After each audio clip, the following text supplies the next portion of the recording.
Salmo 5, Tehilim Hei. En la primera línea ya tenemos una pequeña explicación a partir de una de las palabras de qué se trata este salmo. Entonces vamos a comenzar directamente con las palabras y ahí explico cuál es la raíz, la razón de este salmo. La Menatzeach, la Nehileis, Mizmor le David. La Menatzeach ya hablamos que es o un coro, un instrumento musical, o los que cantaban, etc. El Nehileis. Nehileis es una palabra que no tiene una traducción concreta y esto es lo que da raíz a entender de qué se trata este salmo. Rashi dice, trayendo otro comentarista, que Nehilos es un instrumento. Entonces, este es un cántico para que lo canten en un coro, un grupo de gente que se llaman Menatzim, ya hablamos de esto en el salmo anterior, en el 4, y debe ser tocado en el instrumento Nehilos. Pero Rashi trae otra explicación, que dice que Nehilos en realidad es como Nehil Devoirim, como si fuese un conjunto enorme de abejas, un ejército. Y David Amelech dijo este salmo cuando veía los ejércitos de otros pueblos que venían a luchar contra él. Este era el salmo que él dijo. Ahora bien, el Midrash trae sobre Nehilos otra idea, que en Rashi en realidad rechaza esta idea. Nehilos de la palabra Nájala. Nájala es herencia. Y Rashi dice que no pega, sintácticamente hablando, con el texto. No tiene nada que ver con herencia. Pero en la práctica el Midrash habla de esta cuestión de la herencia. Y el Midrash es algo interesante, lo vamos a leer de adentro directamente. ¿Por qué dice el Nehilois? Que este salmo tiene que ver con Nehilois. Porque hay un versículo que dice: Le ángel Oyabayesh, Dios en el futuro por venir va a hacer heredar, Nájala es herencia, legado, etc. A quienes aman a Dios, Yesh, Shayo Lamis, 310 mundos, algo espiritual, sea lo que fuera que quiere decir. Y el Midrash cuenta así: la Torá dijo frente a Dios, Ribono shel Olam, Señor del mundo, está escrito: a la diestra de la Torá hay larga vida, o sea, para aquellos que estudian Torá, y a la izquierda de la Torá hay riqueza, gloria. Entonces, ¿por qué Bonayanim? ¿Por qué mis hijos en este mundo son pobres? ¿Por qué el pueblo judío encontramos que hay una gran cantidad de pobres? Si estudian Torá, y dijimos que la Torá trae Oisher Bejovet, riqueza y gloria. El Kadosh Baruj Hu, Dios les contesta a la Torá. Está escrito: Le ángel Oyabayesh, voy a hacer heredar a mi pueblo, a mis amados, Yesh, 310 mundos espirituales, algo increíble. Entonces, ¿por qué son pobres en este mundo? Para que no se ocupen de otras cosas y se olviden de mi Torah. Porque está escrito: porque toda la ocupación va a hacer que el sabio se vuelva un tonto. Entonces, en este salmo, por eso está escrito el Nehilois, para saber que hay una nájala, hay algo que vamos a heredar en el mundo por venir. Y el Midrash trae otras explicaciones también al respecto de las herencias de David Amelech, del rey David, en este mundo, en el mundo por venir. Por eso dice Nehilois, herencias, pero sea como fuere, es un Midrash. O sea, es una explicación alegórica y no es el pshat, el sentido literal del versículo. Por eso Rashi rechaza esto, dice no pega con la cuestión. Y se inclina o por un instrumento, esto es Nehilois, o decir que el rey David cantó este salmo o decía este salmo cuando veía los ejércitos venir sobre él, o compuso este salmo en una situación así. Veis, 2. Mis palabras, escucha con atención, Dios entiende los pensamientos de mi corazón. O sea, incluso, primero que nada voy a rezar, escucha mis palabras, pero si por alguna razón ni siquiera puedo rezar, tanto angustia tengo en mi interior, bueno, por lo menos Dios vino aquí y entiende aquello que pasa en el interior, en mi corazón. 3.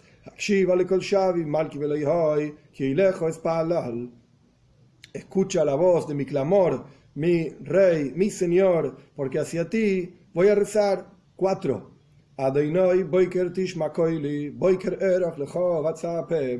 Dios, a la mañana escucha mi voz. A la mañana voy a presentar frente a ti y voy a esperar. ¿Por qué a la mañana? Rashi dice que la mañana es un momento de juicio para los malvados. Y acá el rey David está rezando para que los ejércitos malvados de otras naciones, etcétera, que vienen sobre él, no le hagan daño, como vamos a ver. Entonces, justamente a la mañana voy a rezar. El Radak trae otra idea. La mañana es el momento de la tefila. Es el momento de que antes de que la persona salga a trabajar en las cosas del mundo, uno puede enfocarse en Dios. Por eso el rey David dice, bueno, a la mañana por lo menos escucha mi voz, que es el momento en que antes de que me ocupe de cualquier otra cosa en el mundo, y por supuesto, una vez que escuchaste mi voz, atzape, voy a esperar que hagas aquello que yo te pedí, juicio con los malvados, o que me salves de estos ejércitos, etc. 5. Porque voy a traducir en forma literal, a pesar de que en castellano suena raro, para que entiendan cada palabra. Porque no un Dios que desea el mal eres tú, no reside contigo, el mal. O sea, Dios no desea el mal, ni siquiera existe, vive el mal junto con él. El Malbim tiene una explicación muy interesante sobre este versículo. ¿Qué significa que Dios, no es un Dios que desea el mal? Dios Dios es bueno y la naturaleza del bueno es ser bondadoso con los demás. ¿Qué novedad hay en que Dios no desea el mal? El Malbim me explica algo interesante. En la mitología, principalmente en la mitología griega, existían dioses del bien, gente buena por así decir, buenos dioses, dioses del mal. Dioses que deseaban hacer el mal y hacían el mal, etc. Y en la práctica, a partir de esos dioses se generaban en cada persona cualidades positivas. Las positivas surgían de tal Dios positivo, y cualidades negativas. Entonces, ¿por qué surgían de tal Dios negativo? Era un Dios Hofetz Reya, era un Dios que deseaba el mal. Entonces, decimos sobre Dios que Él no desea el mal.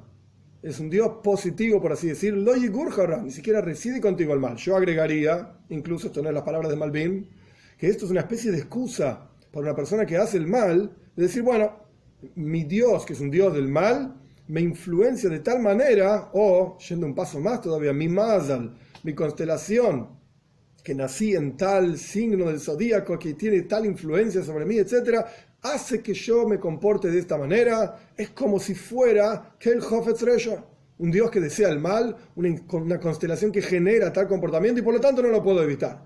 Por supuesto, el judaísmo dice de ninguna manera esto no es apropiado, sino que efectivamente, es verdad, hay una influencia del mazal, de la constelación, del momento del sol, con la luna, con las estrellas, etc. Hay una influencia en la persona, hay una característica natural de esa persona, pero no fuerza a la persona a actuar de tal o cual manera. Paréntesis, lo mismo ocurre con lo que dicen los códigos de la Biblia, que encontraron, que pusieron como una especie de matriz todas las letras de la Biblia, y si ponemos una raya para acá, una raya para acá, una raya para allá, aparece tal o cual historia, tal o cual cuestión, etc. Perfecto, pero ¿qué pasaría si apareciese fulano, mengano, asesinato, fulano tiene que matar a mengano, va fulano, lo mata a mengano, Dios libre y guarde, lo llevan a juicio, y fulano dice, bueno, yo encontré los códigos de la Biblia que fulano, mengano, asesinato y lo maté? Por supuesto que no es una excusa, por supuesto que va a terminar en la cárcel, etcétera, etcétera. Pero el punto es que no es obligatorio, o sea, no obliga a la persona a hacer tal o cual cosa porque haya encontrado esto o aquello en los códigos de la Biblia. Cerramos paréntesis. Lo que el Hofetz Reya, Dios no desea el mal, no es como, por así decir, como, volviendo al Malbim, como los dioses de la mitología, etcétera, que generaban el mal, eran la fuente del mal, y yo agregaría como excusa para las personas para hacer el mal. 6. No separarán firmemente los tontos, los que confunden, frente a tus ojos. Odias a aquellos que hacen el mal. 7. Destruye a aquellos que hablan falsedades. Una persona de sangres y de engaños, Dios abomínalos, Dios. 8.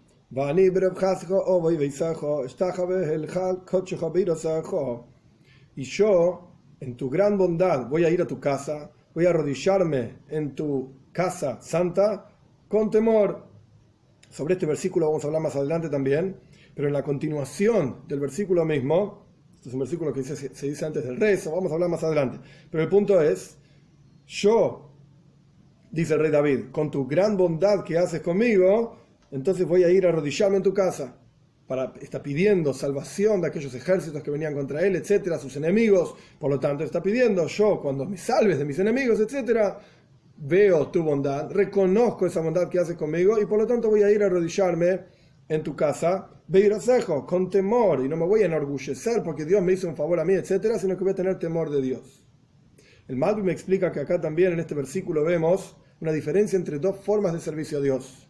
Servicio a Dios por temor, que la persona va al templo, sea cual fuera el templo de su idolatría, etcétera, para arrodillarse a Dios, etcétera, porque tiene miedo de Dios, que le va a hacer daño. Es un oived meira, sirve a Dios por temor a Dios. No vaya a ser que le haga daño, etcétera. Miedo al castigo, así se llama.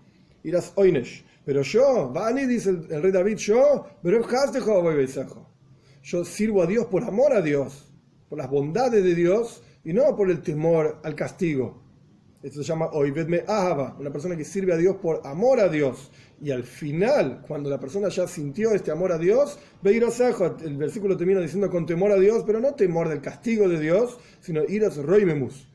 Una vez que la persona entendió el amor a Dios, porque meditó sobre él, como dice Maimónides también, que hay que meditar en Dios para entender, meditar la grandeza de Dios para entenderlo, etcétera, amarlo, y el próximo paso es ira, temor a Dios. Iras roimemus, que significa temor de la grandeza de Dios, de lo impresionante que es, de la infinitud de Dios. Esto genera en uno entender su propia pequeñez, y por lo tanto uno teme de Dios. Test 9.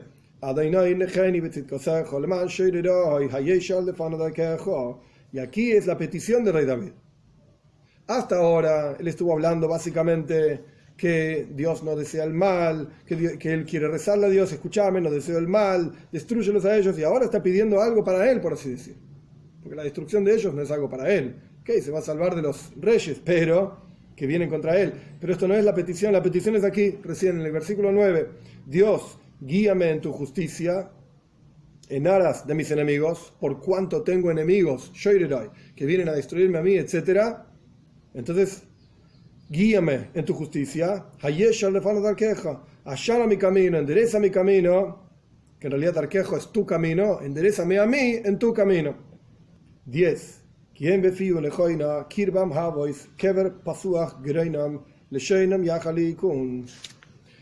Porque en sus bocas no hay verdad, su interior es todo pensamientos engañosos. Kirbam, Kerev, son todo lo que está dentro, el corazón, etc. Son pensamientos engañosos.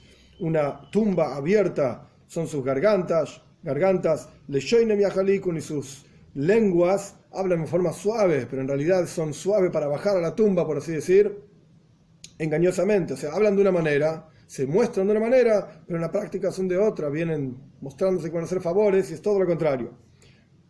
Yudalef 11.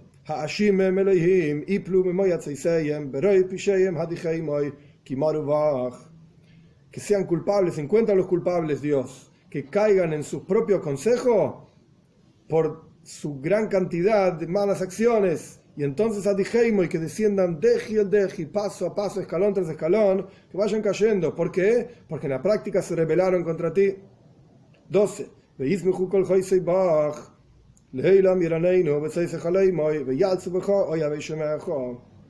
Y que se alegren todos aquellos que confían en ti, y siempre, por siempre cantarán, protégelos, y se alegrarán, regocijarán en ti aquellos que aman tu nombre. Porque tú bendices al justo, Dios, y como un escudo, con tu voluntad lo proteges. O sea, Dios protege a los justos con su voluntad, digamos, y los bendice. Otra forma de entender el Midrash es algo muy interesante. En general en el mundo una persona hace un regalo a otro, el Midrash dice litras zav, un montón de oro, uno le regala al otro, vienen ladrones, se lo llevan. ¿Y dónde está el regalo? Pero Dios no es así. Dios hace un regalo, ato tevorech tzadik, Dios bendice al tzadik, y después Katzina Ratzon Tatren protege como un escudo ese regalo que le hizo al tzadik también.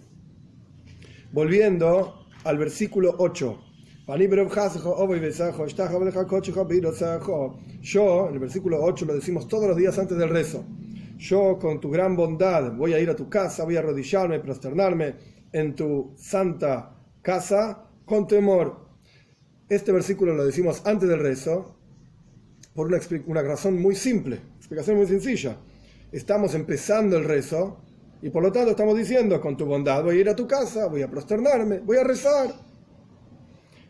Una de las explicaciones más importantes de por qué este versículo justamente está antes del rezo, porque el hecho mismo de que podemos rezarle a Dios, podemos pensar sobre él, como dicen en el Shulchan Aruch, en el Código de Ley Judío, que antes de rezar hay que pensar en Roime Musakel Beshiflus Adam, la grandeza de Dios y la bajeza del hombre, la humildad del hombre.